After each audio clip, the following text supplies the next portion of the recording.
श्री राम दोस्तों, मैं आपका दोस्त शिवेश विश्वकर्मा आपके अपने YouTube channel Shivesh study point में आप सबका स्वागत करता हूं। जी हां दोस्तों, कल की वीडियो में हमने जाना कि एटॉमिक स्ट्रक्चर होता क्या है, उसके बारे में फर्स्ट वीडियो YouTube पर पड़ चुका है। अगर आप न देखे हो उस वीडियो को तो आप पहले उस वीडियो को जाकर लिंक डिस्क्रिप्शन बॉक्स में देख सकते हैं। तो चलिए, हम पार्ट 2 होने वाला है एटॉमिक स्ट्रक्चर, परमाणु संरचना का दूसरा पार्ट। दूसरे पार्ट में हम जानेंगे परमाणु संरचना के 5 ऐसे टॉपिक्स जिनको जानना बहुत ही इंपॉर्टेंट है एटॉमिक स्ट्रक्चर में। तो चलिए हम जानते हैं कि कैथोड रेस की खोज कैसे हुई, एनोड की खोज कैसे हुई, इन सब चीजों के बारे में अध्ययन करेंगे। ठीक है, पहले अब हम जानते हैं कैथोड रेस की खोज कैसे हुई, यानी कैथोड किरणों की खोज कैसे हुई। और कैथोड रेस की अगर खोज होगी तो मतलब इलेक्ट्रॉन की खोज कैसे हुई, इसके बारे में हम चर्चा करते हैं।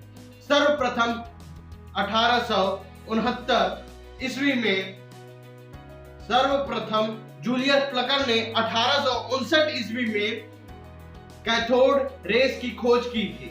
उन्होंने अपने प्रयोग में बताया कि उन्होंने एक ट्यूब लिया, ट्यूब में सबसे कम दाब, उस ट्यूब का दाब सबसे कम कर दिया, यानी 0.001 एचडी यानी पारे के दाब के बराबर उन्होंने दाब कर दिया।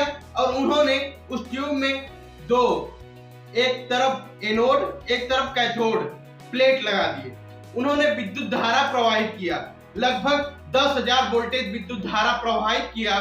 तब उन्होंने अपने प्रयोग से यह निष्कर्ष निकाला, उन्होंने यह देखा कि एनोड से कैथोड से निकलने वाली एक प्रकार की किरण जो कि एनोड की दीवारों पर प्रतिदीप्ति उत्पन्न कर रही थी, यानी एनोड की दीवारों पर प्रतिदीप्ति उत्पन्न कर रही थी, हरे रंग के प्रकाश की प्रतिदीप्ति। उन्होंने इस प्रयोग में यही बताया। तो उसके बाद वैज्ञानिक आए, विलियम क्रुक्स आए, जे टॉमसन आए, इन्होंने इसके बारे में व्याख्या किया कि कैथोड रेस का गुण क्या है। उन्होंने अपने प्रयोगों से बताया कि कैथोड रेस के गुणों के बारे में। और बच्चे इसी में कंफ्यूज होते हैं कि या कैथोड किरणों की खोज किसने की, जूलियस प्लकर ने की या क्रुक्स ने की या जे टॉमसन ने की। तो इन्हीं सब में कंफ्यूज हो जाते हैं। तो आपको कोई कंफ्यूजन नहीं होना है। सर्वप्रथम जूलियस प्लकर ने बताया, फिर उसके बाद प्रयोग किए सर क्रुक्स ने, फिर उसके बाद जे टॉमसन ने अपना प्रस्तुत किया, सब और कई अन्य वैज्ञानिक और उसमें शामिल थे। ठीक है, तो फिलहाल हम 3 ही इन लोगों के बारे में हम चर्चा करेंगे। पहले तो हमने बता दिया जूलियस प्लकर ने किस प्रकार से खोज किया, और अब इसके बाद हम जानते हैं कि क्रुक्स और जे टॉमसन ने क्या किया।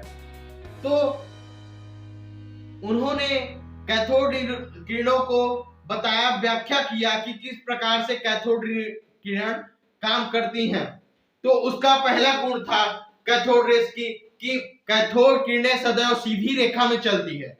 इसका पहला गुण कैथोड किरणों की खोज का प्रथम यही गुण है कि ये किरणें सीधी रेखा में गमन करती हैं या चलती हैं। और दूसरा गुण यह था कि ये अति सूक्ष्म कणों से मिलकर बनी होती हैं। ये किरणें अति सूक्ष्म कणों से मिलकर बनी होती हैं और इन्हें हम अपनी आंखों द्वारा नहीं देख सकते।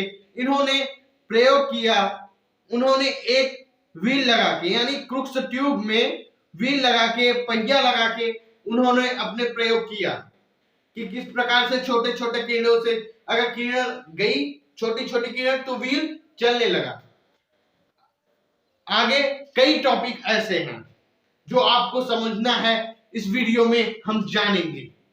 ओके, तो चलिए हम इस कैथोड किरणें होती हैं वो नली, ट्यूब की नली की दीवारों पर एक प्रकार की रंग को दिखाती हैं। आपको समझ में तो आ गया होगा, ऐसा फंडा आपको देने वाला, और आपको थ्योरी आपको डीपली समझना है। अगर आपको थ्योरी समझना है तो आपको इस वीडियो को पूरा देखना पड़ेगा।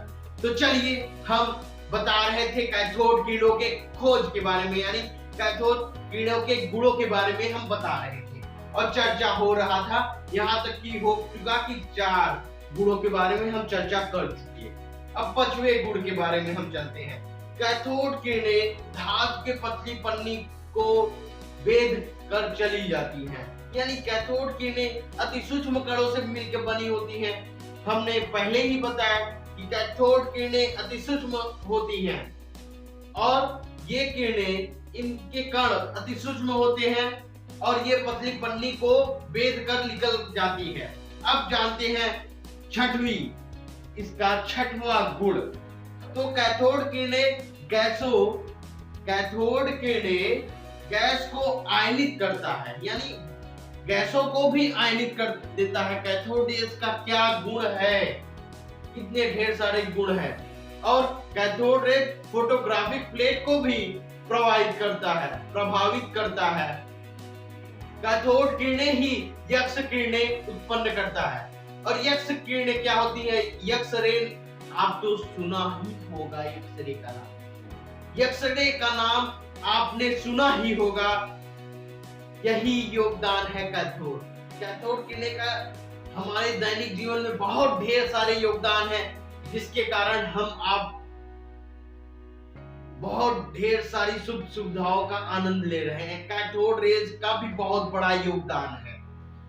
अब हम जानते हैं ये कैनाल किरणें, यानी प्रोटॉन की खोज कैसे हुई। कैनाल किरणों से ही प्रोटॉन की खोज हुई, उसके बारे में हम चर्चा करते हैं। अब इनका खोज किसने किया? बहुत महापुरुष आ जा रहे हैं। तो चलिए इन महापुरुष को हम जान लेते हैं। सर गोल्डस्टीन ने 1886 ईस्वी में विसर्जन नली में छिद्रित करके उन्होंने कम दाब पर विद्युत धारा प्रवाहित किया।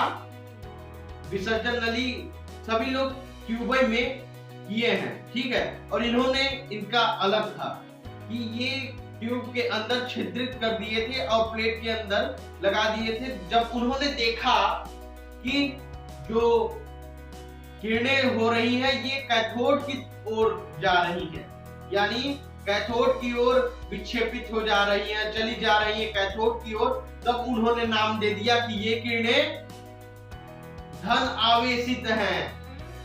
ये किरणें क्या हैं? धन आवेशित हैं। इसी कारण धन आवेश के ही कारण ये ऋण प्लेट की ओर चली जा रही है। इन्होंने इसका नाम दे दिया धन किरणें, यानी धन प्लेट, ठीक है। ये धन किरणें होती हैं। तो इनके गुणों के बारे में अब हम चर्चा करते हैं। तो चलिए हम इनके गुण के बारे में जानते हैं। जो धन किरणें होती हैं ये सीधी रेखा में चलती है, ये भी एक सीधी रेखा में ही चलती है। जो धन किरणें यानी एनोड किरणें भी होती हैं, ये भी सीधी रेखा में चलती हैं और ये किरणें चुंबकीय तथा विद्युत क्षेत्र में विस्थापित हो जाती हैं। ये किरणें चुंबकीय क्षेत्र और विद्युतीय क्षेत्र में प्रभावित हो जाती हैं। अगर चुंबक को उनके ट्यूब के ऊपर नीचे चुंबक लगा दिया जाता है, कोई चुंबकीय क्षेत्र उत्पन्न किया जाता है, तो ये किरणें उससे प्रभावित होकर यानी एट्रैक्शन के कारण उसके प्रति आकर्षित हो जाती हैं। और अब इसका तीसरे गुण, धन किरणें भी फोटोग्राफिक प्लेट को प्रभावित करती है। ये धन किरणें भी फोटोग्राफिक प्लेट को प्रभावित करती हैं। ये किरणें धातुओं की बहुत पतली पन्नी को भेद कर आर पार चली जाती है, यानी ये भी धातुओं के पतली पन्नी को भेद कर आर पार निकल जाती है, ठीक है। इन किरणों को भी धन किरणें कहते हैं।